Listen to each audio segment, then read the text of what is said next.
Today is the second day of April. It's a great day to be alive. Welcome to Life Audio Bible. I'm EJ. Perhaps you're new and you're listening to Life Audio Bible. Well, if you are, welcome on board. Let's have a good time. Let's get empowered by the Word of God.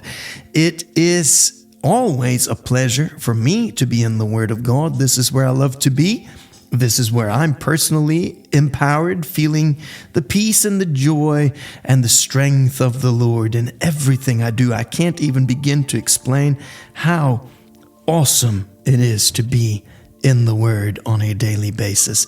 You'll just have to experience it for yourself. And if you've been on this ride for about 996 days, which some of you have, well done, well done, well done. All right, so we're going to read today a short read, Acts 21, 30 through 40, and we're going to let the Word of God speak. Here we go. The whole city was aroused, and the people came running from all directions. Seizing Paul, they dragged him from the temple, and immediately the gates were shut. While they were trying to kill him, news reached the commander of the Roman troops that the whole city of Jerusalem was in an uproar. He at once took some officers and soldiers and ran down to the crowd. When the rioters saw the commander and his soldiers, they stopped beating Paul. The commander came up and arrested him and ordered him to be bound with 2 chains. Then he asked who he was and what he had done. Some in the crowd shouted one thing and some another. And since the commander could not get the truth because of the uproar, he ordered that Paul be taken into the barracks. When Paul reached the steps, the violence of the mob was so great he had to be carried by the soldiers. The crowd that followed him kept shouting, "Get rid of him!" As the soldiers were about to take Paul into the barracks, he asked the commander, "May I say something to you?" "Do you speak Greek?" he replied.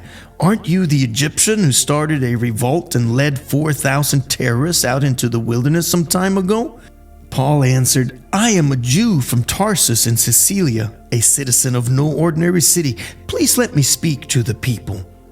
After receiving the commander's permission, Paul stood on the steps and motioned to the crowd.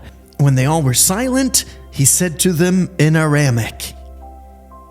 And we end our read right there. It's nice and short today, but tomorrow we will hear what Paul said in Aramaic, and we'll hear his whole testimony and how he witnesses to a whole city. So let's get excited about that. I am, and I'm looking forward to being with you again tomorrow. Friend, I hope you're doing well. Just a little announcement. I've come a giant step forward when it comes to building a new website. So please keep that in prayer for Life Audio Bible, that the website will look good and beautiful and great and kind of give us the platform that we need so we can be the community that we ought to be together, and we can connect with one another at a different level. I'm looking forward to that. All right, so thank you for standing with me as I'm standing with you in prayer. I pray for all of you every single day, and I know the Lord's watching over you. So be blessed, have a wonderful day, and I'll talk to you again tomorrow. Bye for now.